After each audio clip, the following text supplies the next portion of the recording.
Então, pessoal, para nós entendermos a realidade do governo Dutra em termos econômicos, temos que lembrar que os Estados Unidos estavam saindo de uma guerra mundial com uma economia altamente acelerada, produzindo muito, fabricando demais, e com a lembrança histórica da crise de 29, da chamada superprodução. Era necessário, era vital para a economia norte-americana garantir que houvesse consumo de seus produtos.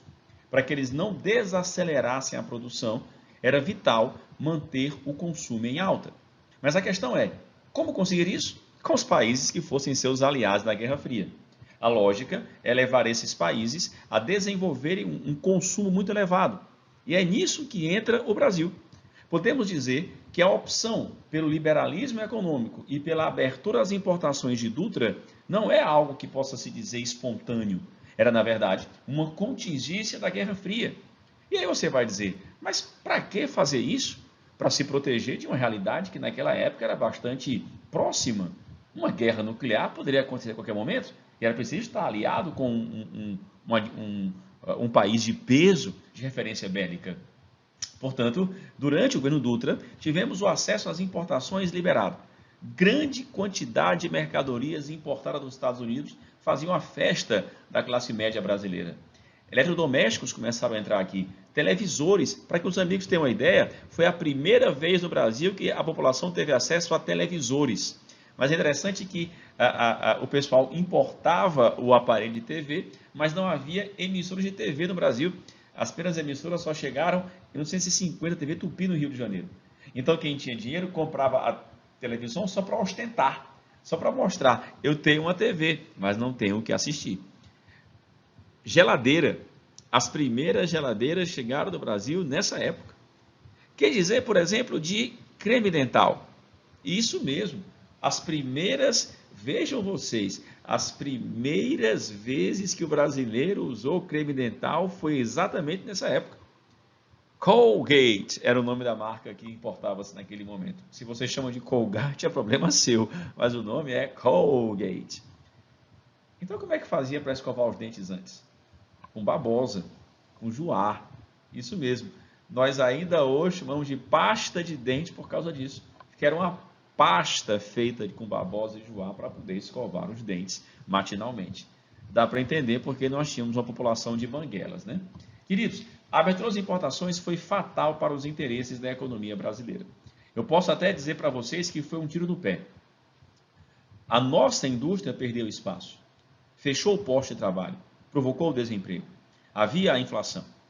A charge que você observa ilustrando esse slide mostra isso. O comunismo é sempre o culpado, mas a inflação em alta faz com que o câmbio, com que o preço do dólar suba, uma economia praticamente parada. Era nessa realidade que o governo Dutra estava quando lançou o plano SALT. Saúde, alimentação, transporte e energia. O Plano SALT é uma tentativa do governo Dutra de incentivar a produção econômica e recuperar a economia após essa abertura às importações e às práticas liberais. O resultado não foi imediato. Chegava o ano de 50, o último ano de Dutra, e a campanha eleitoral apresentava um velho conhecido como candidato. Ele mesmo, Getúlio Dornelles Vargas, o GG está de volta. Não é para menos que o jingle de campanha de Getúlio era "Bota o retrato do velho no lugar outra vez". Queridos, Getúlio Vargas foi eleito com ampla maioria dos votos. A população foi levada a acreditar que apenas Getúlio teria a solução para resolver aqueles graves problemas econômicos relacionados com a produção, o consumo e o emprego. Ao chegar ao poder, Vargas estava numa outra realidade histórica. Não havia mais a censura prévia do Estado Novo, não havia mais DIP, havia liberdade de expressão. E a liberdade de expressão da época fazia com que a oposição fosse muito atuante, principalmente a oposição de direita, antigetulista, ligada à UDN, ligada a Carlos Frederico Lacerda. Meus amores, Lacerda era o grande nome da oposição a Getúlio e era o cara que realmente puxava a corda. Jornalista, radialista, Lacerda jogava o jogo de Getúlio, manipulava a massa com oposições contrárias à do presidente. Getúlio mantinha a sua velha linha de atuação, baseada em quê? No populismo e no trabalhismo. Se não, vejamos, medida populista, aumento de 100% do salário mínimo. Ora, meus amigos, se o salário aumenta 100%, o que acontece com os preços? Vai aumentar 75%. Percebeu como isso é populismo? Como isso é tentativa de manipulação? A lei de remessa de lucros foi proposta por Getúlio com o objetivo de oposição contra Getúlio, feita prioritariamente pelo seu maior opositor. Um belo dia, no dia 5 de agosto de 54, de terça para quarta-feira, Lacerda foi surpreendido com um atentado à bala. Pouco antes disso, Lacerda havia publicado um editorial no seu jornal, A Tribuna da Imprensa, com a seguinte acusação: somos um povo honrado, governado por ladrões. E o editorial trazia severas acusações ao irmão de Getúlio, Benjamin Vargas, que seria o coordenador do esquema de corrupção no Banco do Brasil. Meus amigos, aquele escândalo do Banco do Brasil fez surgir uma expressão que até hoje é muito associada à corrupção em nosso país: mar de lama. Lacerda acusava o irmão de Getúlio, Benjamin, de ser o chefe de um esquema de corrupção no Banco do Brasil. Pois bem, no dia 5 de agosto de 54, Lacerda é surpreendido com um atentado à bala na sua porta. Ele chegava em casa de uma reunião política, acompanhado por seus seguranças militares, quando foi surpreendido com um atirador do outro lado da rua. Agora tem um detalhe: o pistoleiro era de uma mira terrivelmente ruim. Para que você possa ter uma ideia, meu amigo, o nosso pistoleiro, ele simplesmente errou 5 dos 6 tiros disparados contra Lacerda. Ele só acertou um tiro no dedão do pé de Lacerda. Acertou 2 na parede. E acertou 2, ferindo mortalmente o major da aeronáutica, Rubem Vaz.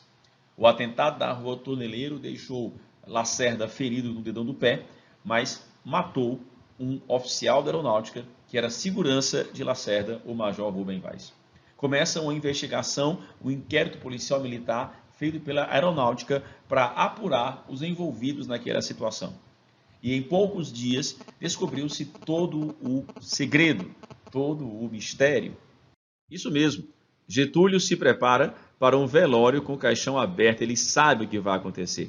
Ele deixa uma carta-testamento. Mesmo que a carta não tenha sido escrita por Getúlio pessoalmente, as palavras que estão lá revelam a sua forma de pensar e o seu plano para afastar do poder os seus inimigos. A carta, ela não fala o nome de ninguém, mas ela deixa claro que o suicídio de Getúlio, que deixa os pobres na orfandade, na verdade, é fruto de uma manipulação política dos seus inimigos. Olha a última frase da carta. Serenamente dou o primeiro passo no caminho da eternidade e saio da vida para entrar na história. O grande manipulador manipula pela última vez. A opinião pública estava contra ele, a opinião pública que estava sendo convencida do escândalo de corrupção, agora está a favor de Getúlio, se sente órfã porque o pai dos pobres morreu. Queridos, vejam a imagem da foto da parte de baixo. Isso é o cortejo fúnebre de Getúlio que leva o caixão para o aeroporto o aeroporto Santos Dumont, no Rio de Janeiro. O que você vê aí é a Praia do Flamengo, no Rio de Janeiro, próxima do aeroporto, tomada por milhões de pessoas que vão se despedir do pai dos pobres. É por isso que o professor Antônio Barbosa, da Universidade Nacional de Brasília, diz que o suicídio adiou o golpe em 10 anos. Getúlio, que estava numa situação que em xadrez seria de cheque, consegue virar o jogo, consegue colocar os seus inimigos pressionados pela opinião pública. Os grupos que 10 anos depois deram o golpe militar, no caso, militares anticomunistas, a direita liberal da UDN e principalmente o capital externo, não tem condição de tomar o poder com a morte de Getúlio. Se Getúlio tivesse renunciado, ele não voltaria ao poder. Se Getúlio tivesse sido deposto, ele não voltaria ao poder. Ele jamais poderia voltar a exercer o cargo que tanto gostava e tanto admirava, tanto queria. Se matar foi um jeito de manipular pela última vez. Pessoal, foi muito bom estar com vocês. Você tem aí as atividades para casa dessa nossa aula de hoje. Páginas 543, questões 1 e 2 do livro e o TD com atividades que nós mandamos para a escola. Por favor, não deixe de fazer as atividades. Foi muito bom ver vocês. Um abraço a todos e até a próxima, se Deus quiser. Tchau, pessoal. Valeu.